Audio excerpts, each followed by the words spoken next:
அல்ஹம்துலில்லாஹி ரப்பில் ஆலமீன் வஸ்ஸலாத்து வஸ்ஸலாமு அலா சய்யிதினா முஹம்மதின் வ ஆலிஹி வ ஸஹ்பிஹி அஜ்மஈன் அம்மா பஅத். ஃபகத் கால அல்லாஹு தஆலா ஃபில் குர்ஆனில் கரீம் வ ஃபீ மஹ்கமி தன்ஸீல்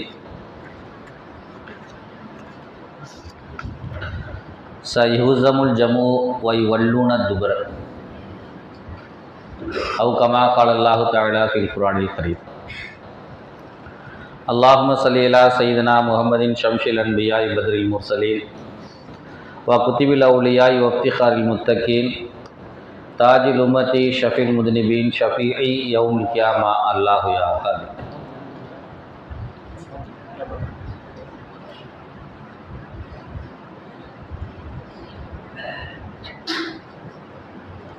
புகழ் அனைத்தும் அல்லாஹ் ஒருவனுக்கே உரித்தானது. கண்மணி நாயகம் ரசூலுல்லாஹி ஸல்லல்லாஹு அலைஹி வஸல்லம் அவர்கள் மீதும் அவர்களுடைய குடும்பத்தார்கள், சஹாபாக்கள், இமாம்கள், தாபீன்கள், வலிமார்கள் மற்றும் இங்கே வருகை தந்திருக்கக்கூடிய நம் அனைவர் மீதும் அல்லாஹுவின் புறத்திலிருந்து சாந்தியும் சமாதானமும் என்றென்று உண்டாகட்டுமாக. எல்லாம் வல்ல அல்லாஹு ஜல்ல ஷானஹு வ தஆலா இந்த ரமலானுடைய மாதத்தில் நாம் செய்து கொண்டிருக்கக்கூடிய எல்லா வகையான அமல்களையும் ஏற்று முழுமையான நன்மைகளை தந்தருள்வானாக. இந்த ரமலானுடைய காலத்தில் இதுவரை நாம் கேட்ட துஆக்கள் அனைத்தையும் ஏற்றுக்கொண்டு எதிர்காலத்தில் அல்லாஹ் தஆலா அவற்றை நனவாக்கி தந்தருள்வானாக. இன்னும் எஞ்சியிருக்கக்கூடிய ரமலானுடைய காலங்களில் அதிகமாக இபாதத்து செய்யக்கூடிய பாக்கியத்தினையும், துஆக்கள் கபூலாகக்கூடிய நேரங்களில் இபாதத்து செய்கின்ற பாக்கியத்தினையும், நாம் கேட்கின்ற எல்லா துஆக்களையும் அல்லாஹு தஆலா கபூல் செய்து அருள்வானாக. கண்ணியமான ஒற்றைப்படை இரவுகளில் அமல் செய்யும் பாக்கியத்தினை அல்லாஹு தஆலா தந்தருள்வானாக.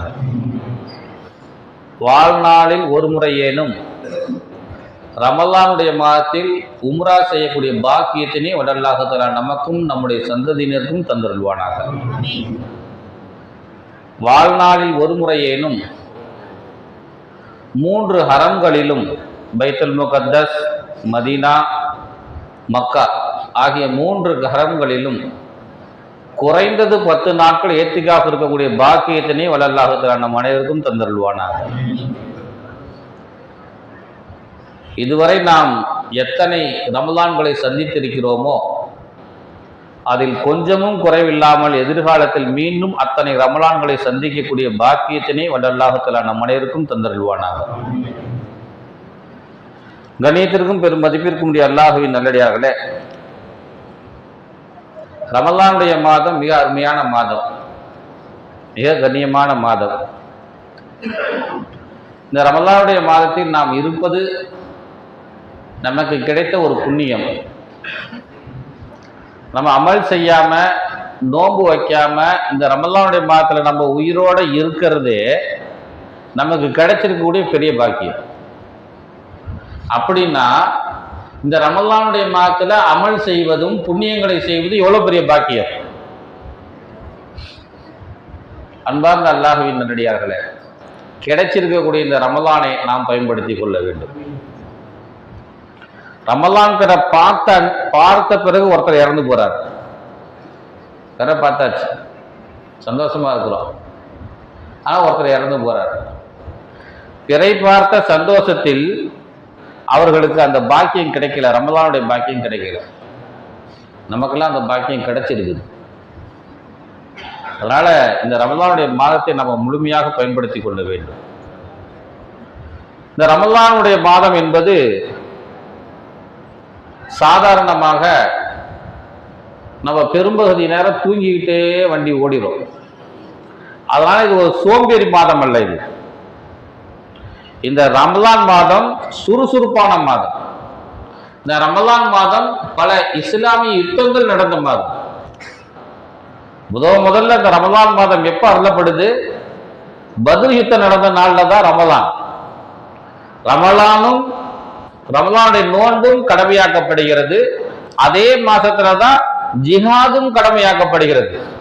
முதல் முதலாக நோன்பு கடமையாக்கப்படுகிறது, முதல் முதலாக ஜிஹாது கடமையாக்கப்படுகிறது இஸ்லாமியர்களுக்கு. ரெண்டையும் ஒரே நேரத்தில் செஞ்சாங்க.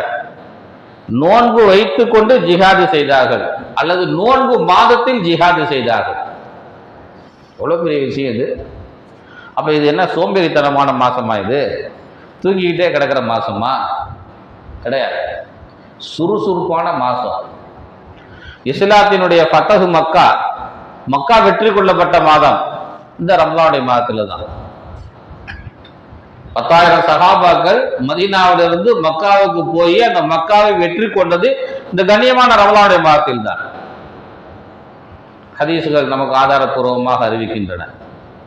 அதே போல நபிகள் நாயகம் ரசூலுல்லாஹி ஸல்லல்லாஹு அலைஹி வஸல்லம் அவர்கள் தபூக் யுத்தத்துக்கான ஆயத்த பணிகளை செய்தது ஹிஜ்ரி 9ல் இந்த ரமலானுடைய மாதத்துல தான்.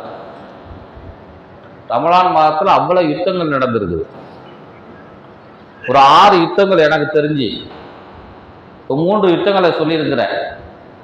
இந்தியாவுக்குள்ள முதல்ல இஸ்லாம் வந்துச்சுன்னு சொல்றோம்ல, முகமது பின் காசிம் கைபர் கணவாய் வழியாக சிந்து சமவெளி வழியாக உள்ளே நுழைந்தார் அப்படின்னு நம்ம படிச்சிருப்போம் இல்லையா பாட புத்தகங்கள்ல. அவர் முகமது பின் காசிம் இந்தியாவுக்குள்ள நுழையும் போது ரம்ஜான் மாசம் தான். ஹிஜ்ரி 92ல் கிபி 712களில் முகமது பின் காசிம் இந்தியாவுக்குள்ள சிந்து சமவெளி வழியாக உள்ளே நுழையும் போது அவருக்கு வயசு 20 தான். ஆனா அது ஒரு ரமலான் மாசம். அவர் எதுக்கு வர இந்தியாவுக்குள்ள? இஸ்லாத்தை பரப்ப வரல, சண்டை போடுறதுக்கு வரல. இலங்கையிலிருந்து சில பணிப்பெண்களை உமையாக்களினுடைய உமையாக்களினுடைய அரசவைகளுக்கு வேலை செய்யறதுக்கு சில பெண் பிள்ளைகள் தேவைப்பட்டார்கள். அவர்கள் இலங்கையிலிருந்து கப்பல்ல ஏற்றி அந்த நாட்டு அரசர் அனுப்பி வச்சிருந்தார். அவர்கள் கடல் வழியாக செல்லும் பொழுது நம்ம பாகிஸ்தான் பார்டர்கள்ல, இன்னைக்கு இருக்கக்கூடிய பாகிஸ்தான் பகுதியில அங்க இருந்த கடல் கொள்ளையர்கள் அந்த பெண் பிள்ளைகள் எல்லாத்தையும் கைது பண்ணிட்டான், கொள்ளையடிச்சுட்டான். அப்ப மக்கா மதீனாவினுடைய ஆளுநராக இருந்தவர் ஹஜ்ஜாஜ் இப்னு யூசுப் என்பவர், அவர் ஒரு கடிதம் எழுதுகிறார். இந்தியாவினுடைய சிந்து சமவெளி பகுதியில் இருந்த ராஜா தாகிர் என்கிற ஒரு இந்து மன்னருக்கு ஒரு கடிதம் எழுதுகிறார். எங்களுடைய ஆட்சிக்கு உட்பட்டு ஒரு கப்பலை நாங்களே அனுப்பி அதுல சில பணிப்பெண்களை அழைத்து வந்தோம். ஆனா கடல் கொள்ளையர்கள் அவர் கொள்ளையடித்து விட்டார்கள். பத்திரமாக அந்த பெண்களை மீட்டு எனக்கு அனுப்பி வை அப்படின்னு ஒரு கடிதம் எழுதுறார். இந்த ராஜா தாகிருங்கிறவன் பதிலுக்கு என்ன கடிதம் எழுதுறான்னா, கடல் கொள்ளையர்கள் என் கட்டுப்பாட்டில் இல்லை, அவர்கள் என் பேச்சை கேட்க மாட்டார்கள் அப்படின்னு ஒரு மரியாதை இல்லாம இப்படி ஒரு வார்த்தையை மட்டும் எழுதி கடிதம் எழுதி அனுப்பி விடுறான். இதை ஹஜ்ஜாஜ் இப்னு யூசுப் இந்த கடிதத்தை பார்த்துட்டு வெகுண்டு எழுதிட்டார், ரொம்ப கோபப்பட்டார். நம்ம ஒரு நாட்டினுடைய அதிபருக்கு ஒரு கடித மரியாதையை எழுதி இருக்கிறோம், அவன் ஒரு மரியாதையா கூட கடிதம் எழுதலையே என்று சொல்லி ஒரு படையை அனுப்புகிறார்.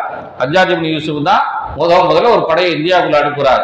அவர் தான் ஹிஜ்ரி 92ல் கிபி 712களில் முகமது பின் காசிம் இந்தியாவுக்குள்ள வருகிறார். அவர் வரும்போது வயசு 18, 19, 20 தான் இருக்கு, சின்ன வயசு பையன். ஒரு 6000 பேர் அழைச்சிட்டு வர்றாரு. சிந்து சமவெளி பகுதியில, சிந்து சமவெளிங்கிறது இன்னைக்கு பாகிஸ்தானுக்கும் நம்ம பஞ்சாபுக்கும் பக்கத்தில் இருக்கக்கூடிய ஒரு பார்டர் இடம். அந்த பகுதிக்குள்ள உள்ளுக்கு நுழைகிறார். நுழையும் போது அவருக்கு பெரிய எதிர்ப்பு கிடையாது. 6000 பேரோட உள்ள நுழைகிறார்.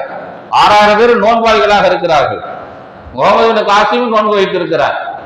அப்படி உள்ளுக்குள்ள வந்து அதற்கு பிறகு ஒரு 3000 படைகள், அதுக்கு பிறகு ஒரு 1000 படைகள், ஒரு 10,000 படைகளோடு இந்தியாவுக்குள்ள வந்து ஒரு வருட காலத்திற்குள் ஒரு மிகப்பெரிய ஒரு நிலப்பரப்பை ஆக்கிரமித்து ஒரு அரசையே நிறுவி விட்டார் முகமது பின் காசிம்.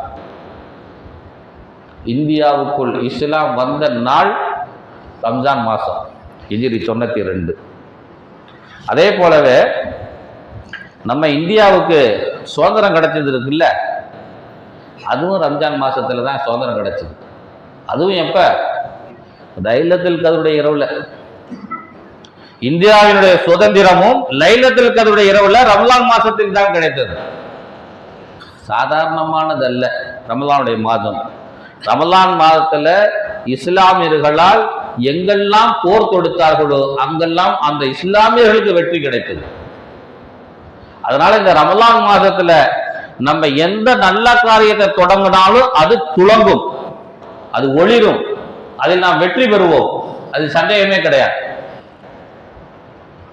ஆனா நம்ம ரமலானுடைய மாதத்துல கல்யாணம் நடக்கிறது இல்லை, எந்த பாய்களும் புது கடைகள் திறப்பதில்லை, ஒரு புது வீடு கூட பால் காய்ச்சறது இல்லை, எல்லாத்தையும் ஒதுக்கி வச்சிடுறோம். அதெல்லாம் மாற வேண்டும். ரமலான் மாசத்துக்கான மதிப்பு மரியாதையை நம்ம என்ன செய்யணும்? நம்ம போன மாசத்துல செஞ்ச நல்ல காரியங்களை எல்லாம் இந்த மாசத்திலையும் செய்வதுதான் சிறந்தது. அப்படி செய்வோமா? இன்ஷா அல்லாஹ்.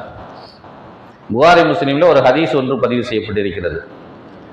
பெருமானார் ஸல்லல்லாஹு அலைஹி வஸல்லம் அவங்க அந்த தபூக்கு யுத்தத்தினுடைய ஆயத்த பணிகளில் இருக்கும் பொழுது, தபூக்குங்கிறது மதீனால இருந்து ரொம்ப தூரம், அதுக்காக வேண்டி புறப்பட்டு போயிட்டு இருக்கிறாங்க. அந்த தபூக்கினுடைய பயணத்துல சில சஹாபாக்கள் ரமலானுடைய நோன்பை வைத்திருக்கிறார்கள், சில சஹாபாக்கள் நோன்பு வைக்கல. அந்த போகக்கூடிய காலம் கடுமையான வெயில் காலம், கடுமையான வெயில் காலம். வெயில் அதிகமாக இருந்ததுனால ரசூலுல்லாஹி ஸல்லல்லாஹு அலைஹி வஸல்லம் சஹாபாக்களும் ஒரு இடத்துல நம்ம இங்கேயே இருந்துருவோம், தொடர்ந்து நடக்க வேண்டாம், நம்மளும் களைச்சிருவோம், நம்மளை தூக்கிட்டு போகக்கூடிய ஒட்டகங்களும் குதிரைகளும் களைத்து விடும், அதனால ஒரு இடத்துல தங்கிடுவோம்னு சொல்லி எல்லாம் தங்கிட்டாங்க. அந்த தங்குற இடம் எப்படியாப்பட்ட இடம்னா, ஒரு மரம் கூட கிடையாது, ஒரு தண்ணீர் கூட கிடைக்கக்கூடிய ஒரு இடம் கூட கிடையாது, அப்படிப்பட்ட மொட்டை காடு. அந்த காட்டுல எல்லாருமே தங்குறாங்க. அப்ப சில சஹாபாக்கள் நோன்பு வச்சுக்கிட்டு இருந்தாங்க, சில சஹாபாக்கள் நோன்பு வைக்கல. போர்க்களத்தில் இருக்கும் பொழுதும் பயணங்கள்ல இருக்கும் போதும் நோன்பை விட்டு விடலாம், நமக்கு மார்க்கம் அனுமதிச்சு இருக்குது. சஃபர்ல இருக்கும்போது நோன்பு வைக்கணுங்கிற அவசியம் இல்லை, அல்லாஹ் குர்ஆன்லயே சொல்லி காட்டுறான். அந்த சலுகையை பயன்படுத்தி சில சஹாபாக்கள் நோன்பு வைக்கல.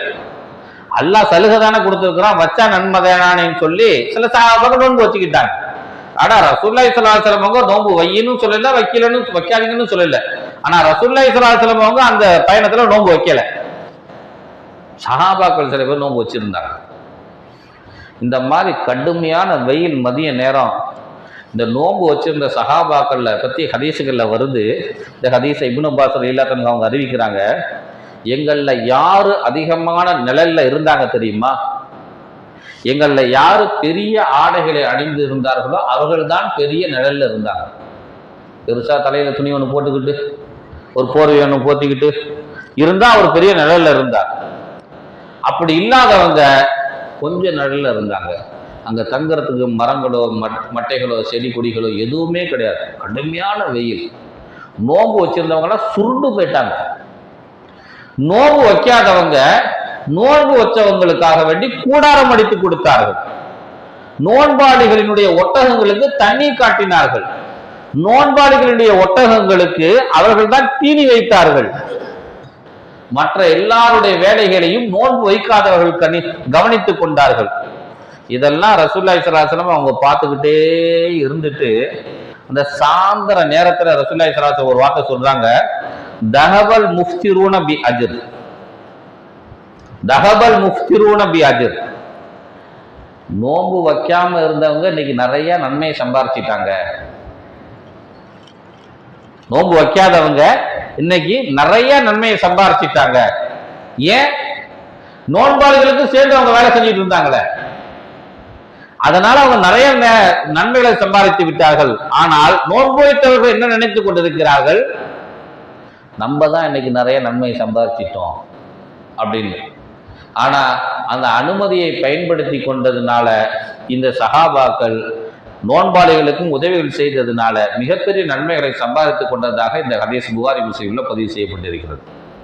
இந்த ஹதீஸை நான் உங்களுக்கு எதுக்கு சொல்ல வரேன் அப்படின்னா, ரமலானுடைய நோன்பை பயண காலங்களில் சஹாபாக்கள் வைத்திருக்கிறார்கள் என்பதை நாம் புரிந்து கொள்ள வேண்டும்.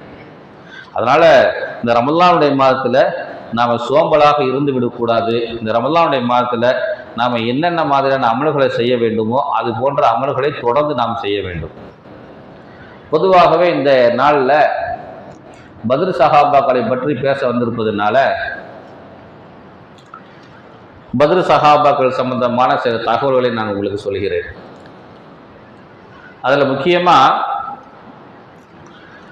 பத்ரு யுத்தம் சுமார் 10 வருஷத்துக்கு முன்னாலே ஆரம்பிச்சிருச்சு. குர்ஆன்ல அல்லாஹ் ஒரு வசனத்துல சொல்லுவான், சயுஹுஸமுல் ஜம்உ வ யுவல்லூன துப்ர, பெருங்கொண்ட கூட்டம் தோற்கடிக்கப்படும், பெருங்கொண்ட கூட்டத்தினர் பின்வாங்கி ஓடுவார்கள் என்று அல்லாஹ் தஆலா திருக்குர்ஆன்ல 54வது வசனத்துல 45வது வசனத்துல 54வது அத்தியாயத்தில் அல்லாஹ் சொல்லி காட்டுகிறார். ஒரு பெருங்கொண்ட கூட்டம் தோற்கடிக்கப்படும், பெருங்கொண்ட கூட்டம் பின்வாங்கி ஓடுவார்கள் அப்படின்னு ஒரு வசனம் வருது. இது எப்போ வருதுன்னா ரசூலுல்லாஹி ஸல்லல்லாஹு அலைஹி வஸல்லம் அவங்க நபியாக ஆன 5வது வருஷத்துல இந்த வசனம் வரலப்படுது. மக்காவுல நபியாக ஆன 5வது வருஷத்துல இந்த வசனம் வரலப்படுது. அதுக்கு பிறகு 10 வருஷம் கழிச்சு தான் யுத்தம் நடக்குது, பத்ர் யுத்தம். இந்த ஹதீஸ் புகாரில முஸ்லிம்ல வரும் பொழுது உமர் ரலியல்லாஹு அன்ஹு அவங்க இந்த ஹதீஸ் அறிவிக்கிறாங்க. இந்த வசனம் வரலப்பட்டதுமே எந்த பெரிய கூட்டம் தோற்கடிக்கப்படும்? இன்னைக்கு குறைஷிகள் எவ்வளவு பெரிய கூட்டமா இருக்கிறாங்க, நம்ம முஸ்லிம்கள் 10, 15, 18 தான் இருக்கிறோம். இவ்வளவு பெரிய கூட்டத்தை நம்ம எப்படி தோற்கடிப்போம் என்று நான் நினைத்தேன். உமர் ரலியல்லாஹு அன்ஹு அறிவிக்கிறாங்க. நான் ரசூலுல்லாஹி ஸல்லல்லாஹு அலைஹி வஸல்லம் கிட்ட போய் கேட்டேன், ஐயு ஜமு யுஹுஸம், எந்த கூட்டம் தோற்கடிக்கப்படும் என்று நான் கேட்டேன். யுஹுஸம், தோற்கடிக்கப்படும் அல்லாஹ் சொல்லிட்டான் என்று பெருமானார் ஸல்லல்லாஹு அலைஹி வஸல்லம் சொல்லியிருந்தாங்க. இந்த ஹதீஸினுடைய தொடர்ச்சியில உமர் ரலியல்லாஹு அன்ஹு சொல்லி முடிக்கிறாங்க, நான் பெருமானார் ஸல்லல்லாஹு அலைஹி வஸல்லம் அவர்களை பத்ரு யுத்தத்துல இறந்து போன 70க்கும் மேற்பட்ட எதிரிகளை கொண்டு போய் ஒரு கிணத்துல போட்டு மூடிட்டு அந்த எதிரிகளோடு பெருமானார் ஸல்லல்லாஹு அலைஹி வஸல்லம் அவங்க பேசி இருந்துட்டு அங்கிருந்து திரும்பி வரும் பொழுது நான் பெருமானாரோடு நடந்து வந்தேன். அப்பொழுது பெருமானார் ஸல்லல்லாஹு அலைஹி வஸல்லம் அவர்கள் யுஹுஸமுல் ஜம்உ யல்லூன துப்ர என்கிற இந்த வசனத்தை ஓதி காட்டினார்கள். பெருங்கொண்ட கூட்டம் தோற்கடிக்கப்படும், பெருங்கொண்ட கூட்டம் புறமுதுகு காட்டி ஓடும் என்று சொன்ன அந்த வசனத்தை பெருமானார் ஸல்லல்லாஹு அலைஹி வஸல்லம் ஓதிக்கொண்டே வந்தார்கள் என்பதாக அதுக்கு உமர் ரலியல்லாஹு அன்ஹு அவங்க அறிவிக்கக்கூடிய ஒரு ஹதீஸ் முஸ்லிம்ல பதிவு செய்யப்பட்டிருக்கு. இப்போ பத்ர் யுத்தம் எங்க இருந்து ஆரம்பிக்குது? பெருமானார் ஸல்லல்லாஹு அலைஹி வஸல்லம் அவங்க நபியாக ஆன 5 வருஷத்திலிருந்து இந்த பிரச்சனை ஆரம்பிக்குது. அதே போல பெருமானார் ஸல்லல்லாஹு அலைஹி வஸல்லம் அவங்க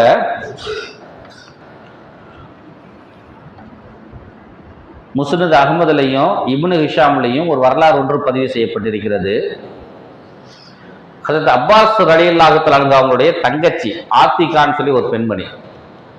அதான் இன்னைக்கு நான் பத்ர் யுத்தத்தை பற்றியே பேச போறதில்லை. பத்ர் யுத்தத்துக்கு முன்னால பத்ர் யுத்தத்தினுடைய முன்னெடுப்புகள் எப்படி இருந்துச்சு, இது எப்படியெல்லாம் வந்து சேர்ந்து கடைசியில் பத்ர் யுத்தம் நடந்துச்சு என்பது குறித்து நான் உங்களுக்கு சொல்ல போகிறேன். நபிகள் நாயகம் ரசூலுல்லாஹி ஸல்லல்லாஹு அலைஹி வஸல்லம் அவங்களுடைய பெரியத்தா அப்பாஸ் ரலியல்லாஹு அன்ஹு அவங்களுடைய தங்கச்சி ஆத்திகா. ஆத்திகா அம்மா மக்கால ஒரு கனவு காண்றாங்க. எப்படி கனவு காண்றாங்க? ஒரு மனிதர் மக்காவுல அவசர காலங்கள்ல அறிவிப்பு செய்வதற்கென்று ஒரு 3 இடங்கள் இருந்தது.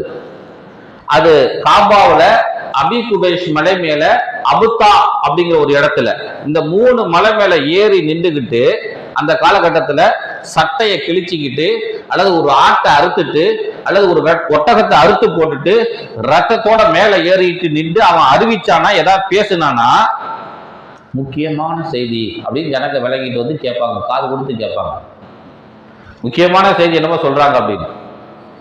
அப்படி ஒரு மனிதர் அந்த 3 இடத்திலையும், காபத்துல்லாவிலையும், அபுத்தா என்கிற இடத்திலையும், அபு குபைஸ் மலை மீதும் ஏறி நின்று ஒரு மனிதர் அறிவிக்கிறார்.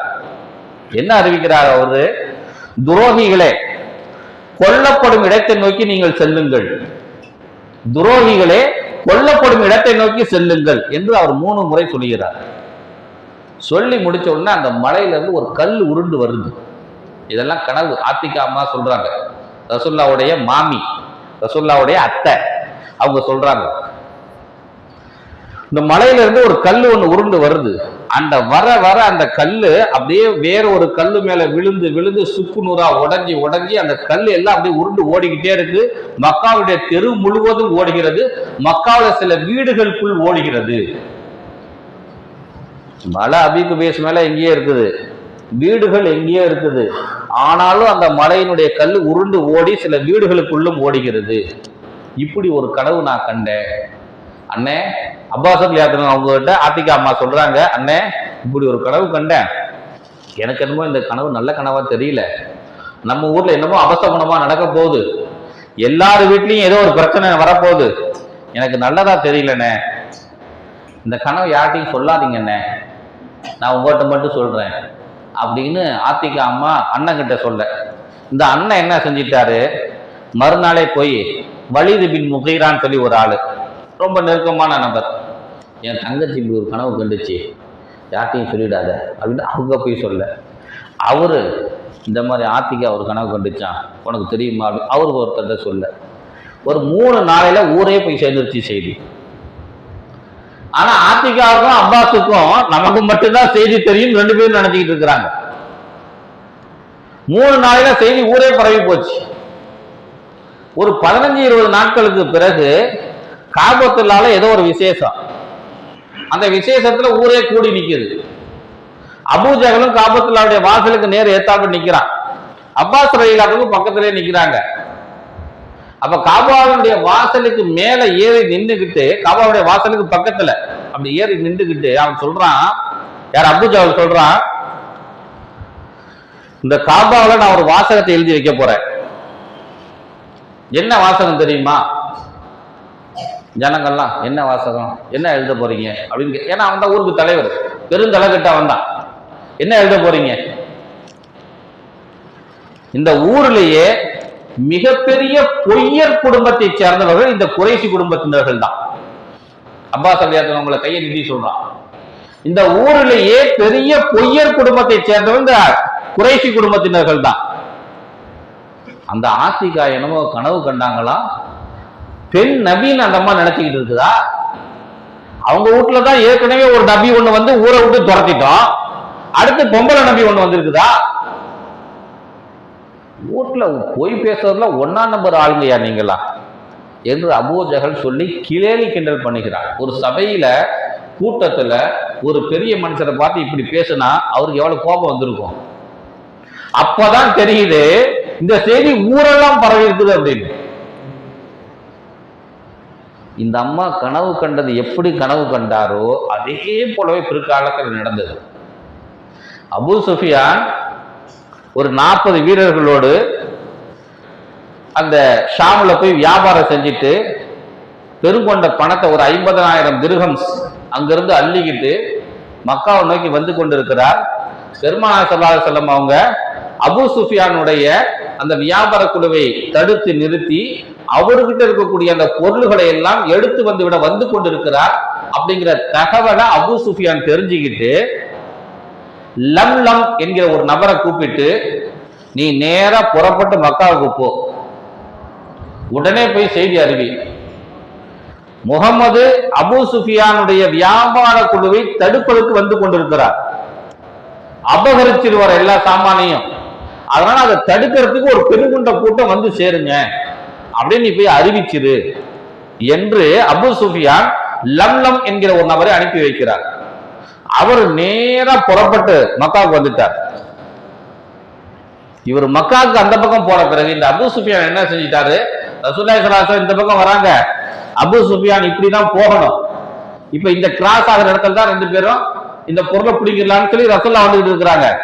ரசூலுல்லாஹ் இப்படிதான் வருவாருன்னு சொல்லி அபூ சுஃபியான் இங்க இருந்து வரும்போதே தெரிஞ்சுக்கிட்டு அபூ சுஃபியான் என்ன செஞ்சிட்டாங்க, இப்படி போக வேண்டிய வழியில போகாம கடற்கரை மார்க்கமாக திரும்பி இப்படியே போய் ஜித்தா வந்து இப்படி போயிட்டார் மக்காவுக்கு. ரசூலுல்லாஹி ஸல்லல்லாஹு அலைஹி வஸல்லம் அவங்களால அந்த அபூ சுஃபியானுடைய குழுவினரை பிடிக்க முடியல. இந்த லம்லம் அங்க போயிட்டான். அவன் அங்க போய் அதே போல காபாவிற்கு பக்கத்தில் நின்று கொண்டு அறிவிக்கிறார், சட்டை கிழிச்சிக்கிட்டு, மக்களே இந்த மாதிரி முகமது நபி அவர் நம்முடைய வியாபார குழுவை தட்டி பறிப்பதற்காக வேண்டிய பெரும் குழுவினரோடு வந்து கொண்டிருக்கிறார், அதை நம்ம தடுக்கணும், உடனே புறப்படுங்க அப்படின்னு இங்க போய் அறிவிக்கிறார். பிறகு அபி குபைஸ் மலை மேல போய் அறிவிக்கிறார். பிறகு அபுத்தா என்கிற அந்த இடத்த மேல போய் அறிவிக்கிறார். ஆத்திகா அம்மா சொன்னது இப்ப இந்த ஆள் அறிவிச்சது அந்த ஊர் ஜனங்களுக்கெல்லாம் சின்னதா ஒரு ஸ்பார்க், ஒரு பயம் வந்துருச்சு. ஒளி சின்னதா ஒரு பயம். ஏற்கனவே அந்த அம்மா கனவு கண்டுச்சு, அதே போல இந்த ஆள் வந்து அறிவிக்கிறான். என்ன நடக்க போதே தெரியலையே, எல்லாருக்கும் உள்ளுக்குள்ள பயம். ஆனா யாரும் வெளியே காட்டிக்கல. அப்படித்தானே நிறைய பேர் இன்னைக்கு உள்ளுக்குள்ள இருக்கிறோம். நமக்குள்ள 1000 பிரச்சனைகள் இருக்கும், வெளியே காட்டிக்கிறோமா? அந்த மாதிரி அவங்க எல்லாருமே ஒரு பயத்தோடு இருந்தார்கள். அந்த கனவு நனவான காட்சி கடைசியில் என்ன ஆகி போச்சு?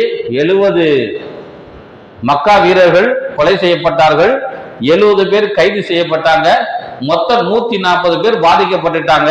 அது மட்டும் இல்லாம 70க்கும் மேற்பட்ட நபர்கள், 100க்கும் மேற்பட்ட நபர்கள் கை உடைஞ்சி, கால் உடைஞ்சி, கண்ணு போய், காது போய், குற்றுயிரும் குலவு இருமா மக்காவுக்கு போய் சேர்ந்தாங்க.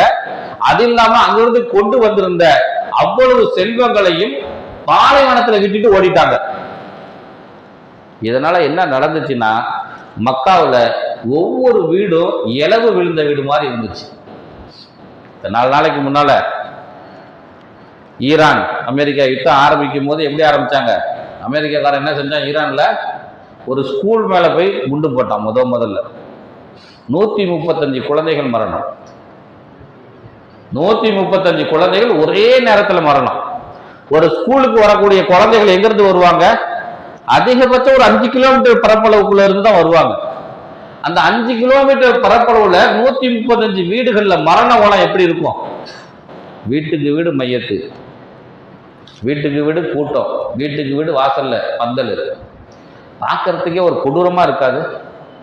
இங்க 135, அங்க 140. பத்ர் யுத்தத்துல 140 பேர். இது இல்லாம கை உடைஞ்சி, கால் உடைஞ்சி, கண்ணு போய், காலு போய், மக்காவே மரண ஓலத்தில் இருந்தது. எந்தெந்த வீடுகளுக்குள்ளாம் அந்த கல் போனதோ அங்கு மரணங்களும் அங்கு கைதிகளாகவும் பிடிக்கப்பட்டதாக இருந்தார்கள் என்பதாக இப்னு ஹிஷாம்ல இந்த ஹதீஸ் பதிவு செய்யப்பட்டிருக்கிறது. ஆகவே அன்பார்ந்த அல்லாஹ்வின் நல்லடியார்களே, அந்த ஆத்திகா அம்மா ஒரு முன்னறிவிப்பு செய்கிறாங்க. பின்னால பத்ர் ஒரு காலம் வரும், அந்த காலத்துல இந்த மாதிரி நடக்க போகுது என்பதை அல்லாஹு ஜல்லஷானு தஆலா முன்னறிவிப்பு செய்ததாகவே இந்த கனவை வரலாற்று ஆய்வாளர்கள் பார்க்கிறார்கள். அதே போல புகாரி முஸ்லிம் எல்லாம் ஒரு ஹதீஸ் ஒன்று பதிவு செய்யப்பட்டிருக்கிறது, நீங்க கேள்விப்பட்டிருப்பீங்க, இருந்தாலும் நினைவுபடுத்துறேன்.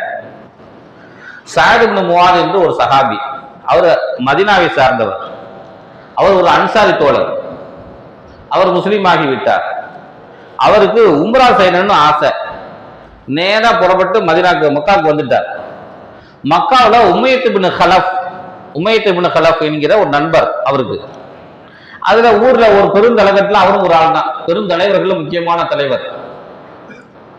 அப்ப அவர்கிட்ட போய், நான் இந்த மாதிரி உம்ரா செய்யறதுக்குன்னு வந்திருக்கிறேன், யாரும் இல்லாத ஒரு நேரமா பார்த்து சொல்லு, நான் வந்து அப்படியே ஒரு உம்ரா பண்ணிட்டு வந்துடுறேன் என்று ஹஸரத் சஅத் இப்னு முஆத் ரலியல்லாஹு தஆலா அவர்கள் சொல்லுகிறார்கள். அப்போ உமையா என்ன செய்கிறான்? பார்த்து கொண்டே இருக்கிறான். ஒரு நேரம் எதிர்பார்த்துக்கிட்டே இருக்கிறான்.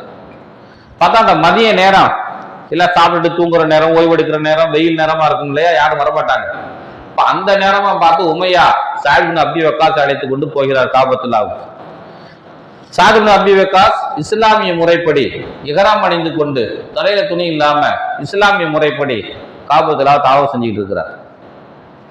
அந்த நேரத்தை பார்த்து எந்த சைத்தான் வரக்கூடாதோ அந்த சைத்தான் அப்பதான் அங்க வருது. அபூ ஜஹல் அவனுக்கு கண்ணில் பற்றக்கூடாதுன்னு தான் அந்த நேரத்தை தேர்ந்தெடுத்து போனாங்க 2 பேரும்.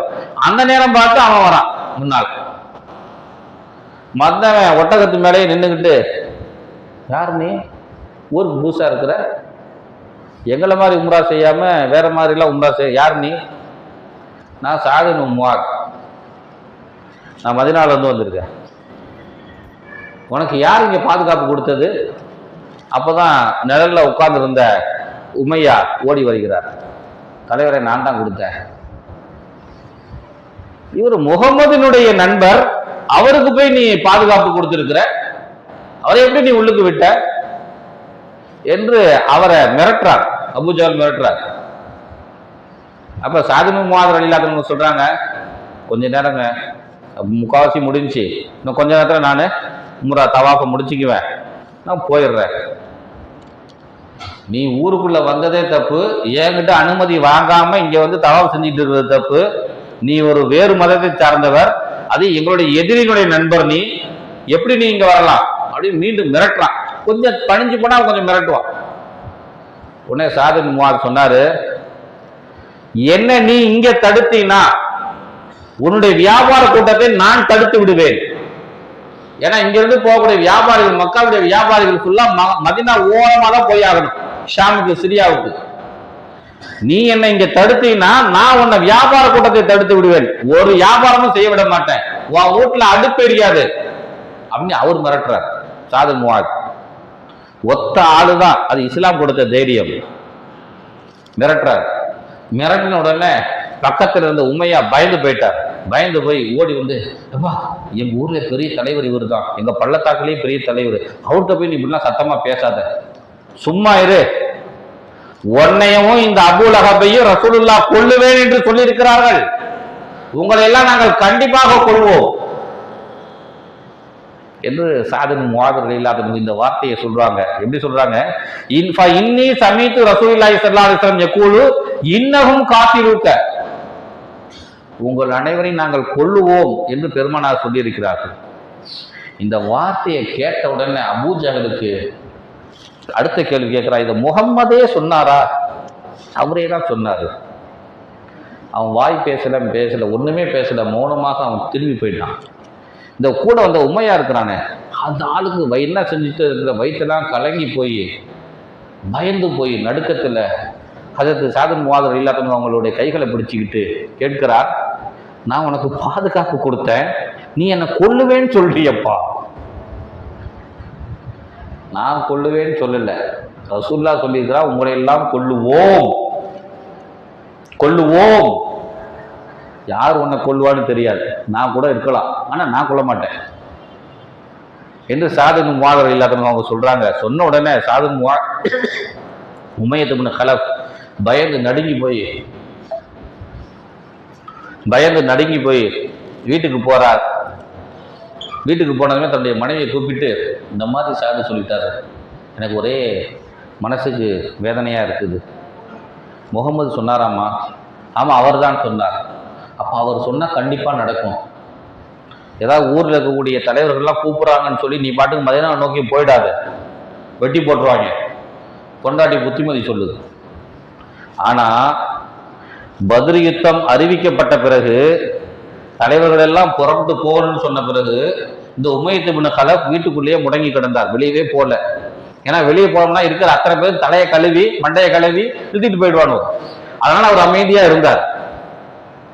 ஆனா எல்லாரும் புறப்பட்டாச்சு, இந்த உமையாவை காணமே சொல்லி அபூ ஜஹல் தேடிட்டு வீட்டுக்கே வந்துட்டான். எவன்கிட்ட இருந்து விரண்டோடி பாதுகாப்பு பெற்று வீட்டுக்குள்ள இருக்கிறாரோ அவன் தேடிட்டு இங்க வீட்டுக்கே வந்துட்டான். என்ன நீ வீட்டுக்குள்ளே இருக்கிற, புறப்படு. இல்லை உடம்பு சரியில்லை, வயிற்று போக்கா இருக்கு, எதுவா இருந்தாலும் சரி நீ புறப்படணும். இல்லை நீ கூட வர முடியாது. இல்லைங்க அவர் மனைவி வேற வந்து ரெக்கமெண்டேஷன், இவர் வர முடியாதுங்க, உடம்பு சரியில்லைங்க. என்ன மக்காவில் அன்னைக்கு ஹரம்ல அவர் சொன்னதை, சாது சொன்னதை நினைச்சு நீ பயந்து கொண்டு இருக்குதாயா? உனக்கு வீரம் இல்லையா? நீ ஒரு ஆண் மகன் இல்லையா? நம்முடைய சமூகம் காப்பாற்றப்பட வேண்டாமா என்று உணர்ச்சிகரமா பேசினதுமே இவரும் உணர்ச்சி போக்கி இதோ கிளம்பி விடுகிறேன் கிளம்பிட்டார். என்ன ஆகி போச்சு? பெருமானார் ஸல்லல்லாஹு அலைஹி வஸல்லம் அவங்க காலையில ஃபஜ்ர்ல யுத்தம் நடக்க போகுது. ஃபஜ்ருக்கு பிறகு ஒரு 7-8 மணிக்கு தான் யுத்தம் ஆரம்பமானுச்சு. ஃபஜ்ருக்கு முன்னால சஹாபாக்கள் எல்லாம் தஹஜ்ஜத்துக்கே எழுந்திரிச்சிட்டாங்க. அந்த தஹஜ்ஜத்துடைய நேரத்துல பெருமானார் ஸல்லல்லாஹு அலைஹி வஸல்லம் அவங்க எல்லா சஹாபாக்களையும் கூப்பிட்டு சொல்கிறார்கள், இந்த இடத்தில் அபூ ஜஹல் கொல்லப்படுவான், இவன் கை இப்படி கிடக்கும், கால் இப்படி கிடக்கும் என்று ஒரு இடத்தை சுட்டி காட்டினார். கொஞ்ச தூரம் ஒரு 1/2 கிலோமீட்டர் அந்த பக்கம் அழைச்சிட்டு போய், இந்த இடத்துல உமையத் இப்னு கலஃப் கொல்லப்படுவான், அவனுடைய தலை இப்படி கிடக்கும், அவன் கால் இப்படி கிடக்கும், அவன் கை இப்படி கிடக்கும், அவனுடைய உருவம் இப்படி கிடக்கும். 5 நபர்களுடைய மரணம் நிகழும் இடத்தை பெருமானார் ஸல்லல்லாஹு அலைஹி வஸல்லம் அந்த இடத்துல போய் சொல்லி காட்டினாங்க. இப்னு மஸ்ஊத் ரலியல்லாஹு அன்ஹு அவங்க சொல்றாங்க, அந்த 5 பேரும் அந்த இடத்துல தான் கொல்லப்பட்டிருக்கிறானுங்களா, இல்ல வேற இடத்துல கொல்லப்பட்டிருக்கிறானுங்களா, அல்லது கொல்லப்படாமலே போய்விட்டார்களா என்று நான் பத்ர் போர்க்களம் முழுவதும் தேடி பார்த்தேன். அந்த 5 நபர்களும் சொல்லப்பட்டதுக்கு கொஞ்சம் கூட மாற்றம் இல்லாமல் கொலை செய்யப்பட்டு கிடந்தார்கள். இப்னு மஸ்ஊத் ரலியல்லாஹு அன்ஹு அறிவிக்கிறார். யோசனை பாருங்க. அப்ப எப்படி அறிவிச்சாங்களோ அது அப்படியே நடந்துச்சு. இதெல்லாம் எப்ப? பத்ர் யுத்தம் நடக்கிறதுக்கு முன்னால் நடக்கக்கூடிய கதைகள். 10 வருஷமா பிளானிங்ல இருக்குது. அல்லாஹ் ப்ராசஸ் பண்ணிக்கிட்டே இருக்கிறான்.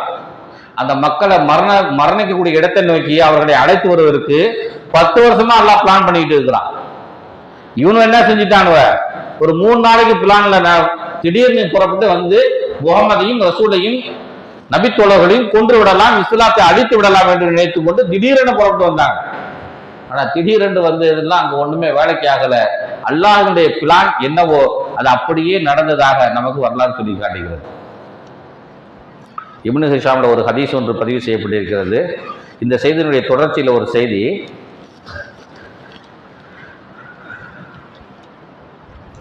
அந்த பத்ர் யுத்தத்துல இந்த உம்மையாவையும் அவனுடைய மகனையும் அப்துர் ரஹ்மான் நௌஃப் ரலியல்லாஹு தஆலா அவங்க கைது பண்ணி 2 பேர்த்தையும் பக்கத்துல வச்சிருக்கிறாங்க. பத்ர் போர்க்களத்துல அப்துர் ரஹ்மான் நௌஃபும் உமையா பின் ஹலஃபும் நெருங்கிய தோழர்கள், நாமும் சதைய மாதிரி. அப்ப உமையா வந்து என்னை எப்படியாவது காப்பாத்திடு, என்னை கைதியா பிடிச்சிட்டு போயிடு, நான் என்ன காசு பணம் கேட்டாலும் நான் விடுவித்துக் கொள்கிறேன், என்னை காப்பாத்திடு, என்னை கைது பண்ணிட்டு சொல்லி அவர் வந்து நிக்கிறான். உமையா நண்பனாச்சே, கொல்லக்கூடாதே என்று அவர் அப்துர் ரஹ்மான் நௌஃப் ரலியல்லாஹு அன்ஹு அவங்களும் என்ன செஞ்சாங்க, ஆளை பிடிச்சி அப்பனையும் மகனையும் கைதிகளை 2 பேரையும் கைதிகளை பிடித்து வைத்துக் கொண்டு கைதிகள் எங்கெல்லாம் சேர்த்து வைக்கப்பட்டிருக்காங்களோ அந்த இடத்தை நோக்கி அழைத்து வருகிறார். அந்த நேரம் பார்த்து பிலால் ரலியல்லாஹு அன்ஹு ஏத்தாப்புல வராங்க. இந்த பிலாலுக்கும் உமையாவுக்கும் ஆகவே ஆகாது, கீரியும் பாவம் போல. ஏன்னா பிலால் ரலியல்லாஹு அன்ஹு அவங்கள மக்காவோட மணல்ல கிடத்தி போட்டு அடின்னு அடிச்சவன் இவன் தான். நெஞ்சு மேல பெரும் பாறாங்கல்ல தூக்கி வச்சவன் இவன் தான். சாட்டையாக அடிச்சு கொடுமைப்படுத்தினவன் இவன் தான். அதனால பிலால் ரலியல்லாஹு அன்ஹு அவங்களுக்கு உமையாவுக்கும் ஆகவே ஆகாது, 2 பேரும் கீரியும் பாவம் போல. இப்ப அப்துர் ரஹ்மான் நௌஃப் ரலியல்லாஹு அன்ஹு அவங்க 2 பேரையும் பிடிச்சி வச்சுக்கிட்டு பேசிட்டு அப்படியே ஜாலியா பத்ர் களத்துல வராங்க. இந்த காட்சியை பிலால் ரலியல்லாஹு அன்ஹு அவங்க பார்த்ததுமே, முஸ்லிம்களே ஓடிவாங்க ஓடிவாங்க, ஒரு பெரிய எதிரி நம்ம கிட்ட மாட்டிக்கிட்டான், ஓடிவாங்க ஓடிவாங்க என்று அழைக்கிறார், சத்தம் போடுகிறார், கூவுகிறார். அங்க இருந்த அன்சாரி தோழர்கள் எல்லாம் வந்துட்டாங்க. ஒருத்தர் கூட முஹாஜிர் கிடையாது, மக்காவை சார்ந்தவர் இல்லை, எல்லாரும் வந்தவங்க தான் அன்சாரி. இவன் தான் என்னை அடித்தவன், இவனை மட்டும் உயிரோட விடக்கூடாது, இவனை மட்டும் இன்னைக்கு உயிரோட விட்டுட்டோம்னா என்னுடைய உயிருக்கு ஆபத்து ஏற்படும் பிற்காலத்தில், இவனை கொன்று விடுங்கள் அப்படிங்கிறார். அப்துர் ரஹ்மான் ஒன்னும் செய்யாதீங்க, நான் இவரை கைதியா பிடிச்சிட்டேன், ஒன்னும் செய்யாதீங்க, நான் கைதியா பிடிச்சிட்டேன் அப்படின்னு சொல்றாங்க. ஆனா வந்த அன்சாரி தோழர்கள் எல்லாம் வந்த வேகத்துல ஒரு அடிமை கிடைச்சுனாக்க உடனே வெட்டிடுவாங்க இல்லையா, சிக்கிடுவாங்க இல்லையா, சிதைச்சிடுவாங்க இல்லையா, வந்திருந்த தோழர்கள் அத்தனை பேரும் சேர்ந்து அவனை வெட்டி சின்ன பின்னமாக்கி விட்டாங்க. இது புகாரி அபுதாவுதுல திரும்ப பதிவு செய்யப்பட்டிருக்கக்கூடிய ஒரு ஹதீஸ். இப்படி அவன் இறந்து போய்விட்டான். ஆகவே அன்பார்ந்த அல்லாஹ்வின் நல்லடியார்களே, பத்ர் யுத்தம் நடப்பதற்கு முன்னால் என்ன அங்கு பேசப்பட்டதோ, என்னெல்லாம் அங்க செய்யப்பட்டதோ, அது போலவே அந்த பத்ர் யுத்தம் நடந்து முடிந்ததாக வரலாறு சொல்லி காட்டுகின்றது. அதே போலவே முகமது ரசூல்லா என்ற ஒரு நூல்ல ஒரு வரலாறு ஒன்று பதிவு செய்யப்பட்டிருக்கிறது. நபிகள் நாயகம் ரசூலுல்லாஹி ஸல்லல்லாஹு அலைஹி வஸல்லம் அவங்களுடைய காலத்துல சுமார் பெருமானார் ஸல்லல்லாஹு அலைஹி வஸல்லம் நபியாக அனுப்பப்பட்டு ஒரு 10 வருடங்களுக்கு பிறகு நடக்கக்கூடிய ஒரு சம்பவம். நபிகள் நாயகம் ரசூலுல்லாஹி ஸல்லல்லாஹு அலைஹி வஸல்லம் அவங்க நபியாக அனுப்பப்பட்ட ஒரு 10 வருடங்களுக்கு பிறகு நடக்கக்கூடிய ஒரு சம்பவம் மக்காவில். யதார்த்தமா ஒரு நாள் ஃபாத்திமா ரலியல்லாஹு அன்ஹா அவங்க சின்ன வயசு, ஒரு 9 வயசு 8 வயசு, காபத்துல்லா பக்கமா அப்படி போயிட்டு இருக்கிறாங்க. அந்த ஹத்தீம்னு சொல்லுவோம் இல்லையா, காபத்துல்லாவில் ஹிஜ்ரா இஸ்மாயில் சொல்லுவாங்களே, அதுக்குள்ள ஒரு 20க்கும் மேற்பட்ட தலைவர்கள் உட்கார்ந்து பேசிட்டு இருக்கிறாங்க. அந்த சுவர்களை பெருசு இருக்கும். ஃபாத்திமாமா அந்த பக்கமா போகிறது இவங்களுக்கு தெரியாது. ஆனா இவங்க பேசிக்கிற குரல் அந்தாண்ட பக்கம் வந்து விழுகுது. ஃபாத்திமாமா அப்படியே கேட்டுக்கிட்டே போறாங்க, அந்த பக்கமா போனவங்க கேட்டுக்கிட்டே போறாங்க. என்ன அவங்க பேசிக்கிறாங்க அந்த நேரத்துல, தவறு, நம்ம எல்லாரும் இப்ப இங்க இருக்கிறோம், இங்க இருந்து எழுந்துச்சு நம்ம எல்லாரும் வெளியே போவோம். வெளியே போகும்போது உங்கள யாருடைய கண்ணுல முகமது படுகிறாரோ அவரை கொலை பண்ணிருங்க, வர்றத அப்புறம் பார்த்துக்குவோம், நான் பொறுப்பேற்றுக்கிறேன், நீ பொறுப்பேற்றுக்க, எல்லாரும் பொறுப்பேற்றுக்கிறதா எல்லாருமே வந்து நிற்போம், நான் தான் கொலை பண்ணேன்னு சொல்லி எல்லாருமே வந்து நிற்போம். அந்த சமூக மக்கள் அந்த குறைஷிகள் என்ன சொல்றாங்கன்னு பார்த்துக்குவோம். சரியா, கொலை பண்ணிடுவோமா? எல்லாரும் செஞ்சிருவோம். அப்படியே எல்லாரும் ஒரு முடிவுக்கு வந்துட்டாங்க. இந்த வார்த்தையை கேட்டுக்கிட்டே பாத்திமா அம்மா போறாங்க. 9 வயசு 8 வயசு பிஞ்சு குழந்தை. அப்பாவை கொலை பண்றதுக்கு தந்திரமா பேசிக்கொண்டு இருக்கக்கூடிய அந்த இடத்துல ஒரு குழந்தை கேட்டா என்ன செய்யும்? அப்ப ஹதீஜாமா உயிரோடு கிடையாது. அன்னைக்கு ஹதீஜாமா இல்லை, தாய் இல்லை, தந்தையை கொலை செய்ய திட்டம் போட்டு கொண்டு இருக்கிறார்கள். அந்த வார்த்தைகள் குழந்தைகளுடைய காதலை விழுந்ததுமே அந்த நெஞ்சை எப்படி பதறி போயிருக்கும். நேர வீட்டுக்கு வாப்பா கிட்ட வந்து, வாப்பா இப்படி பேசிக்கிட்டு இருக்காங்க, எனக்கு பயமா இருக்குது, நீங்க எங்கேயும் வெளியே போகாதீங்க. ஃபாத்திமா எல்லாத்தனும் அவங்க கெஞ்சிக்கிறார்கள். அப்போ பெருமானார் ஸல்லல்லாஹு அலைஹி வஸல்லம் சொன்னாங்க, ஃபாத்திமா நீ ஒன்றும் பயப்படாத, ஒழு செய்யறதுக்கு கொஞ்சம் தண்ணி எடுத்து வை, ஒழு செய்வதற்கு கொஞ்சம் தண்ணி எடுத்து வை. தண்ணி எடுத்து வைத்தார்கள். பெருமானார் ஸல்லல்லாஹு அலைஹி வஸல்லம் வந்து ஒழு செஞ்சாங்க. ஒழு செஞ்சுக்கிட்டு எல்லாம் தொடச்சிக்கிட்டு வீட்டை விட்டு வெளியே நடந்து போகும் பொழுது அங்கே இருந்த மணல் கொஞ்சம் எடுத்து கையில் வச்சுக்கிட்டு பெருமானார் ஸல்லல்லாஹு அலைஹி வஸல்லம் நேராக அந்த ஹதீமுக்கு தான் போனாங்க. ஏன் பார்த்ததுமே வெட்டணும்னு சொல்லி பேசிட்டு இருந்தானுங்களோ அத்தனை பேரும் ஒரே இடத்துல இருக்கான். நேராக ஹஜ்ர இஸ்மாயிலுக்குள்ள நுழைஞ்சாங்க. பெருமானார் ஸல்லல்லாஹு அலைஹி வஸல்லம் அவர்களை எல்லோரும் சேர்ந்து ஒரே நேரத்தில் பார்க்கிறார்கள். நம்ம கொலை செய்யணும்னு நினைச்சிக்கிட்டு இருந்தா அந்த மனுஷன் முன்னாடியே நம்மகிட்டே வந்து நிற்கிறாரு. எல்லாரும் ஆச்சரியமாக பார்த்தார்கள். பெருமானாரை அவர்கள் ஒரு முறை நேருக்கு நேர் பார்த்ததுமே அவர்களுடைய இதயங்கள் எல்லாம் பயம் ஏற்பட்டு அப்படியே கூடி குறுகி தலையை கீழே குனிந்து கொண்டார்கள். கூனி குறுகி எல்லா தலையை கீழே குனிஞ்சுக்கிட்டான். கொஞ்ச நேரத்துக்கு முன்னால வீரவேசமாக பேசினார்கள், இந்த பார்க்கிற இடத்துல வெட்டிடுவோம், குத்திடுவோம். ஆனா இப்ப எல்லோரும் தலையை கீழே குனிந்து கொண்டார்கள். பெருமானார் ஸல்லல்லாஹு அலைஹி வஸல்லம் கொண்டு வந்திருந்த அந்த மண்ணை அவர்கள் மேல அப்படி விசிறினார். ஷாஹாத்தில் உஜூ, இந்த முகங்கள் எல்லாம் நாசமாகட்டும் என்று பெருமானார் ஸல்லல்லாஹு அலைஹி வஸல்லம் அவர்கள் சொல்லி அந்த மண் அப்படி தூவி விட்டாங்க. ஹதீஸுகளில் அறிவிக்கப்படுது, இந்த மண் யாருடைய கண்களில் எல்லாம் அல்லாஹ் கொண்டு போய் சேர்த்தானோ அவர்கள் அனைவரும் பத்ர் போர்க்களத்தில் இறந்து போய்விட்டார்கள். இவங்களுக்கு எங்க மரணம் நிர்ணயிக்கப்படுது? ஹிஜ்ர இஸ்மாயில் நிர்ணயிக்கப்படுகிறது. பெருமானார் ஸல்லல்லாஹு அலைஹி வஸல்லம் சொன்னாங்க, நான் யார் யாருக்கெல்லாம் அந்த இடத்துல அந்த முகங்கள் எல்லாம் நாசமா போகணும்னு சொல்லி சொன்னேனோ அவர்கள் அத்தனை பேரும் பத்ர் கிணற்றுக்குள் கிடக்கிறார்கள் என்று பெருமானார் ஸல்லல்லாஹு அலைஹி வஸல்லம் சொல்லக்கூடிய ஹதீஸ் முஹம்மது ரசூலுல்லாஹ் என்கிற வரலாற்று நூலில் பதிவு செய்யப்பட்டிருக்கிறது. ஆகவே அன்பார்ந்த அல்லாஹ்வின் நல்லடியார்களே, பெருமானார் ஸல்லல்லாஹு அலைஹி வஸல்லம் அவங்க சில பல சந்தர்ப்பங்கள் இந்த ஷஹாத் உஜூம்ங்கிற இந்த வார்த்தை பயன்படுத்தி இருக்கிறாங்க.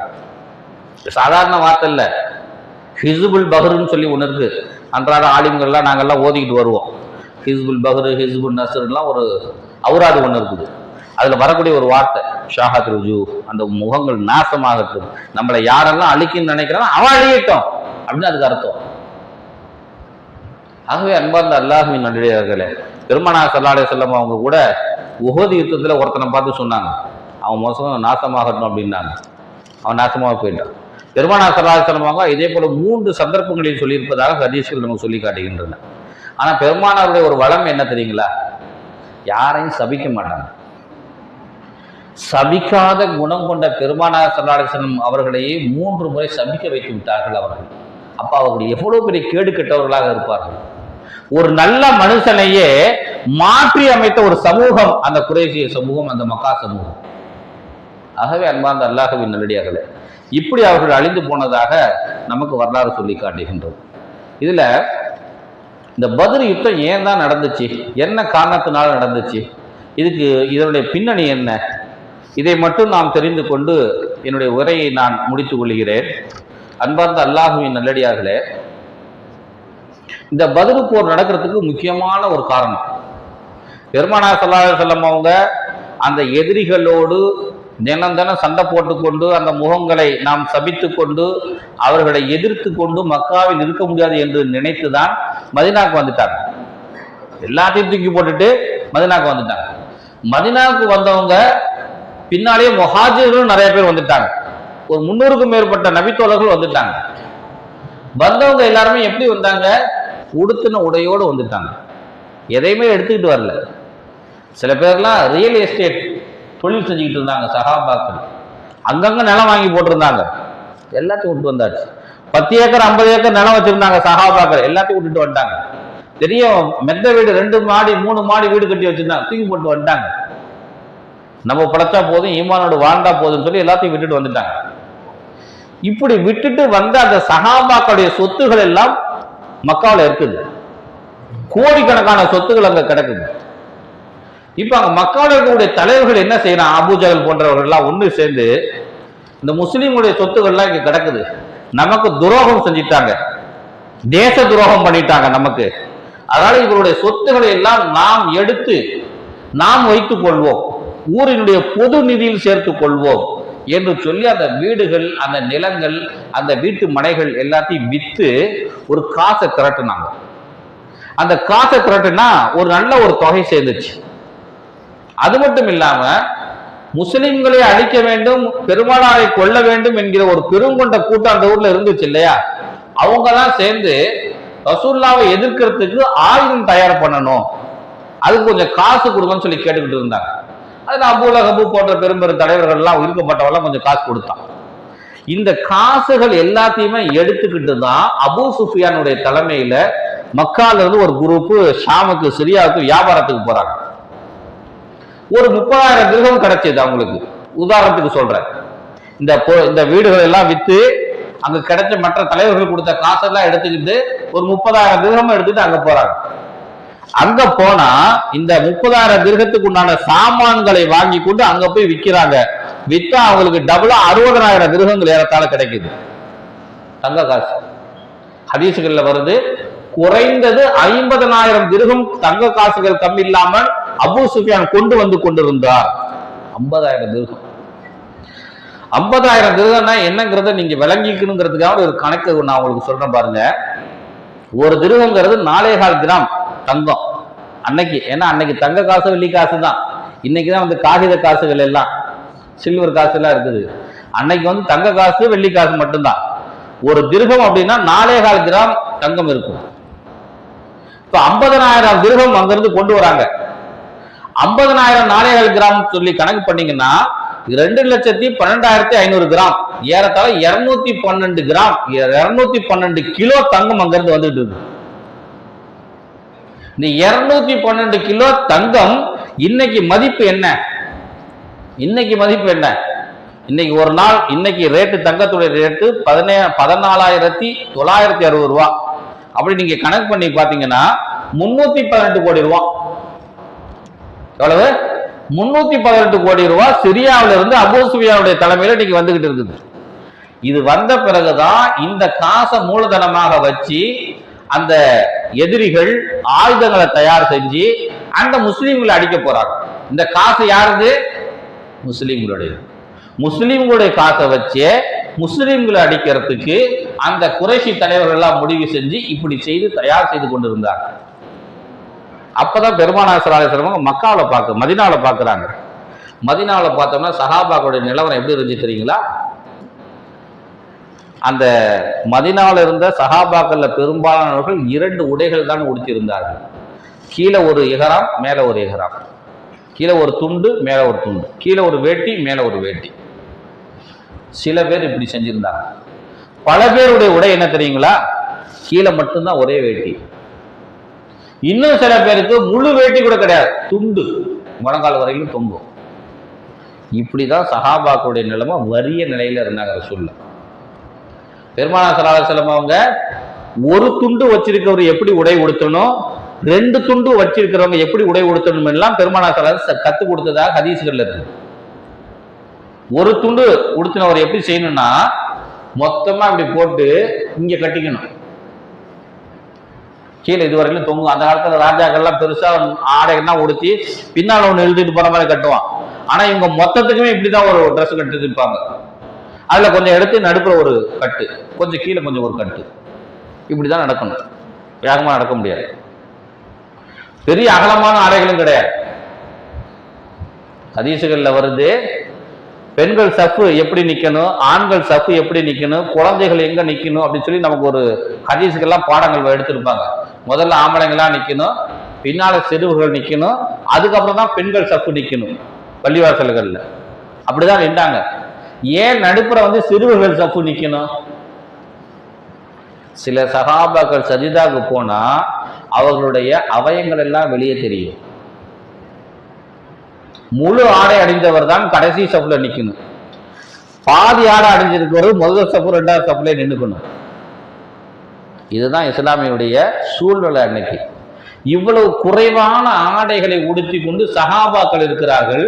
ஆனா நம்ம காசை எடுத்து நம்மளை அடிக்கிறதுக்கு ஒரு கூட்டம் போயிட்டு வியாபாரம் பண்ணிட்டு காசை கொண்டுட்டு வரான். என்ன செய்யலாம்னு ரசூலுல்லாஹி ஸல்லல்லாஹு அலைஹி வஸல்லம் யோசனை பண்ணிட்டு இருக்கும் பொழுது நம்ம காசு தானே அங்க போயிட்டு லாபகரமா திரும்பி வந்து கொண்டிருக்கிறது. அந்த அபூ சுஃபியானுடைய வியாபார குழுவினரிடத்தில் இருக்கக்கூடிய அந்த காசை நாம் தட்டி பறித்து விட்டால் என்ன? ரசூலுல்லாஹி ஸல்லல்லாஹு அலைஹி வஸல்லம் அவங்களுக்கு ஒரு சின்ன எண்ணம் தோன்றியது. சஹாபாக்கள் எல்லாத்தையும் கூப்பிட்டு கேட்டாங்க, என்ன செய்யலாம்? நம்ம காசு தான் யார ரசூலுல்லாஹ், போய் பிடுங்கிட்டு வந்துருவோம். ரசூலுல்லாஹ் கொள்ளையடிக்க போகல, அடுத்தவன் காசை அபகரிக்க போகல. ரசூலுல்லாஹ் தங்களுடைய காசை எடுப்பதற்காக வேண்டி ரசூலுல்லாஹி ஸல்லல்லாஹு அலைஹி வஸல்லம் திட்டம் போடுறாங்க. திட்டம் போட்ட பிறகு அப்ப பெருமானார் ஸல்லல்லாஹு அலைஹி வஸல்லம் அவங்க அவர்களை போய் தடுத்து அந்த பொருள்களை கொண்டு வந்து விடலாம் என்று முடிவு செய்த பிறகு பெருமானார் ஸல்லல்லாஹு அலைஹி வஸல்லம் அவங்க யார் வரீங்களோ வாங்க அப்படின்னாங்க. யாரும் வரணுங்கிற அவசியமும் இல்லை, நான் யாரை நிர்பந்தப்படுத்தவும் இல்லை. நம்ம போருக்கு போகல, அந்த வியாபார குழுவினர் 40-50 பேர் தான் வரான். நம்ம ஒரு 200-300 பேர் போனோம்னாக்க பயந்து போய் விட்டுட்டு ஓடிடுவோம். நம்ம எடுத்துக்கிட்டு வர வேண்டியதுதான் வேலை. யாரெல்லாம் வரீங்களோ வாங்க. இப்படிதான் ரசூலுல்லாஹ் கூப்பிட்டாங்க. அப்ப சஹாபாக்கள் நான் வரேன் நீ வரேன்னு சொல்லி எல்லாரும் சேர்ந்து ஊரை விட்டு வெளியே போய் எல்லாத்தையும் எண்ணி பார்த்தா 313 பேர் இருக்கிறாங்க. ரசூலுல்லாஹ்க்கு அந்த நம்பர் மேல ஒரு சந்தோஷம், அந்த நம்பர் மேல ஒரு சந்தோஷம். ஒரு சில அடையாளங்கள் இருக்கும்ல, இந்த அடையாளங்கள் நல்ல நற்சகனம்னு சொல்லுவாங்கல்ல. இந்த ஆளை பார்த்துட்டு போனாயா, இன்னைக்கு காரியம் நல்லா நடந்துச்சியா, நல்ல வியாபாரம் நடந்துச்சியா, காலையிலேயே ஒரு கஸ்டமர் உள்ளுக்கு வந்தாயா, காலையில இருந்து இன்னும் போடி கூட ஆகல, சொல்றோமா இல்லையா? அந்த மாதிரி பெருமானார் ஸல்லல்லாஹு அலைஹி வஸல்லம் அவங்களுக்கு அந்த 313ங்கிற நம்பர் ரசூலுல்லாஹ்க்கு ரொம்ப பிடிச்சிருந்துச்சு. ஏன்னா தாவூத் அலைஹிஸ்ஸலாம் அவர்கள் அமாலிகா சமுதாயத்தோடு சண்டை போட போகும் பொழுது ஒரு ஆற்றை கடந்து வந்தவர்கள் வெறும் 313 பேர் தான். இந்த 313 பேரு ஒரு பெரிய சமுதாய மக்களை வெற்றி கொண்டார்கள். அந்த மாதிரி நமக்கும் கிடைக்கும் என்ற ஒரு நம்பிக்கையோடு பெருமானார் ஸல்லல்லாஹு அலைஹி வஸல்லம் அவங்க புறப்பட்டு போனாங்க. போகும் பொழுது யாரெல்லாம் அதுல வந்தவங்க ஒரு 80 ஒட்டகங்கள், ஒரு ஒட்டகத்து மேல 4 பேர் 3 பேர் ஏறி போனாங்க. பெருமானார் ஸல்லல்லாஹு அலைஹி வஸல்லம் அவங்களும் அலி ரலியல்லாஹு அன்ஹு அவங்களும் இன்னொரு சஹாபி 3 பேர் ஒரு ஒட்டகத்துல போனாங்க.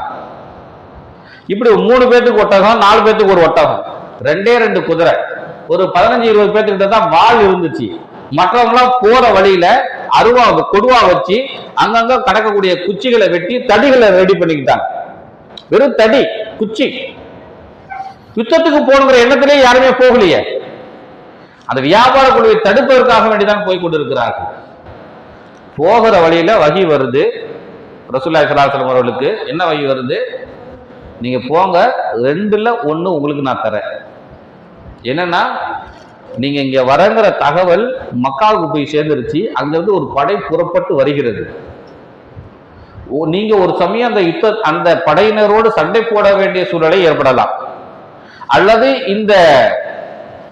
இந்த வியாபார குழுவினிடத்தில் இருக்கக்கூடிய செல்வங்கள் உங்களுக்கு கிடைக்கலாம். 2ல் ஏதாவது 1 நான் உங்களுக்கு தரேன் என்று அல்லாஹ் தஆலா வாக்குறுதி கொடுக்கிறார்.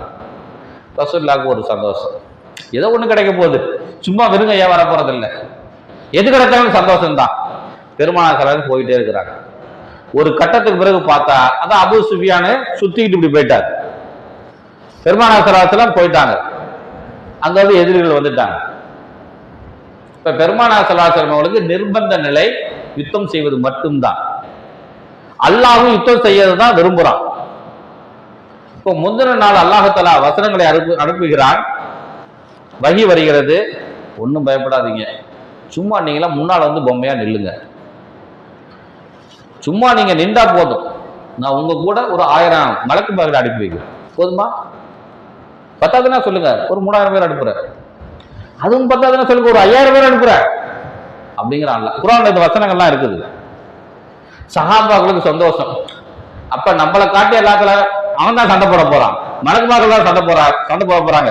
வெற்றி என்னமோ நமக்கு தான். வெற்றி யார் வாங்கி தந்தா? சஹாபாக்கள் தான் வாங்கிட்டு வந்தாங்க என்கிற பேர் வரப்போகிறது. சஹாபாக்கள் ரொம்ப பிஸி ஆயிட்டாங்க, சந்தோஷமாயிட்டாங்க. நாளைக்கு யுத்தம் நடக்கும் போது இன்னைக்கு இரவு ஒரு மழை 2 நேமத்துகளை அல்லாஹ் அந்த சஹாபாக்கள் கொடுத்தான். 2 நேமத்துகள். ஒன்று மழை பெய்யுது.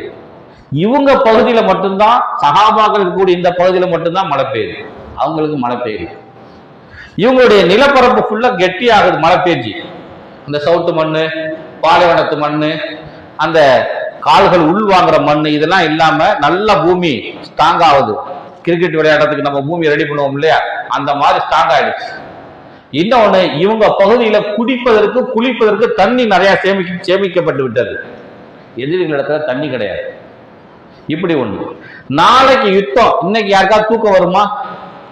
நைட்ல யார் சாக போறோமோ, யார் உயிரோட இருக்க போறோமோ, நமக்கு கண்ணு போக போதா, கால் போக போதா, கை போக போதா, விரல் போக போதா தெரியலையே, யார் தூங்குவா? ஆனா அல்லாஹு ஜல்ல ஷானஹு இஸ்லாமிய சமுதாய மக்களுக்கு, அந்த பத்ர் சஹாபாக்கள் 313 பேருக்கும் நல்ல தூக்கத்தை கொடுத்தான். தூக்கத்தை கொடுத்து எல்லாரும் தூங்கி முழுத்தி தஹஜ்ஜுடைய நேரத்தில் ஏஞ்சி வந்தோன்னா ரசூலுல்லாஹ் சொல்றாங்க, அப்பதான் சொல்றாங்க, இங்க அபூஜஹல் சாவா, அங்க உமையா சாவா, அங்க உமைர் இப்னு கலப் சாவா என்று ஒவ்வொரு இடத்தையும் காட்டின பிறகு சஹாபாக்கள், ஆஹா நமக்கு ஒண்ணுமே இல்லை, சும்மா நம்ம வெற்றியை அனுபவிக்க போகிறோம் என்கிற நம்பிக்கை சஹாபாக்களுக்கு வந்து விட்டது. அப்படி அந்த யுத்தம் ஆரம்பிச்ச ஒரு 1.5 மணி நேரத்தில் யுத்தம் முடிஞ்சு போச்சு. 1000 பேர்த்துல 70 எதிரிகள் கொலை செய்யப்பட்டார்கள், 70 பேர் கைது செய்யப்பட்டார்கள். மற்றவர்கள் பெரும்பாலும் 100க்கும் மேற்பட்டவர்களுக்கு கை கால் உடைப்புகள் ஏற்பட்டன. மற்றவர்கள் அதை கொண்டு வந்திருந்த ஒட்டகங்கள், குதிரைகள், கழுதைகள், மாவு மூட்டைகள், கோதுமைகள், நெய், பால் கட்டி, இந்த மாதிரி என்னென்னத்தெல்லாம் உணவு பண்டங்கள் கொண்டு வந்திருந்தார்களோ எல்லாவற்றையும் விட்டு விட்டு துண்டகானா துணியகானான்னு சொல்லி உயிரை காப்பாற்றிக் கொண்டால் போதும் என்று அவர்கள் ஓடி போய் விட்டார்கள். இப்போ பாருங்க, அல்லாஹ் தஆலா 10 வருஷத்துக்கு முன்னால் ஒரு வசனத்தை அனுப்புனான். என்னது? சயுஹ்ஸமுல் ஜம்உ, பெருங்கொண்ட கூட்டம் வெற்றி கொள்ளப்படும், தோற்கடிக்கப்படும். பெருங்கொண்ட கூட்டம் தோற்கடிக்கப்படும். வல்லூன துபர், பெருங்கொண்ட கூட்டம் பின்வாங்கி ஓடுவார்கள் என்று அல்லாஹு ஜல்ல ஷானஹு தஆலா 10 வருஷத்துக்கு முன்னால அறிவிச்சத 10 வருஷத்துக்கு பின்னால நனவாக்கி காட்டுகிறார். ஆகவே அன்பார்ந்த அல்லாஹுவின் நல்லடியார்களே, அப்படிப்பட்ட ஒரு அற்புதமான யுத்தம் தான் இந்த பத்ர் யுத்தம் நடந்ததாக வரலாறு சொல்லி காட்டுகிறது. இந்த பத்ர் சஹாபாக்கள் சாதாரணமானவர்கள் அல்ல, எல்லா காலத்திலுமே சாதனையாளர்கள் தான். இன்னைக்கு வரையிலும் பத்ர் சஹாபாக்களுக்குன்னு சொல்லி ஒரு மிகப்பெரிய இஸ்ஸத்து மரியாதை இருக்குது. சஹாபாக்களுக்கு ஒரு மரியாதை, அதுல பத்ர் சஹாபாக்களுக்கு ஒரு மரியாதை, அதுல உஹதுலையும் பத்ர்லையும் கலந்து கொண்டவங்களுக்கு ஒரு பெரிய மரியாதை, பெருமானார் ஸல்லல்லாஹு அலைஹி வஸல்லம் எல்லா யுத்தங்களிலும் கலந்து கொண்டவர்களுக்கு இன்னொரு மரியாதை. ஆகவே அன்பார்ந்த அல்லாஹ்வின் நல்லடியார்களே, அந்த பத்ர் சஹாபாக்களின் பெயர்களை சொல்லி நாம் அல்லாஹ் தஆலாவிடத்தில் பாவ மன்னிப்பு கேட்டால் நம்முடைய பாவங்கள் மன்னிக்கப்படும். அந்த நபர்களுடைய பெயர்களை சொல்லி நாம் அல்லாஹ் தஆலாவிடத்தில் எதை வேண்டினாலும் அந்த வேண்டுதலை அல்லாஹ் தஆலா நிறைவேற்றுவான் என்பதாகவெல்லாம் நமக்கு வல்லுநர்கள் சொல்லித் தருகிறார்கள். எல்லாம் வந்து அல்லாஹு ஜல்ல ஷானஹு தஆலா அந்த பத்ர் சஹாபாக்கள் உயர்ந்த அந்தஸ்துகளை கொடுப்பதோடு அந்த ஒவ்வொரு பத்ர் சஹாபாக்களையும் நாம் மறுமை நாளில் சந்திக்கக்கூடிய பாக்கியத்தினையும் அல்லாஹ் தஆலா தந்தருள்வானாக. ஆமீன். வாஹிர் தஅவானா அல்ஹம்துலில்லாஹி ரப்பில் ஆலமீன். அஸ்ஸலாமு அலைக்கும் வரஹ்மத்துல்லாஹி வபரகாத்துஹு.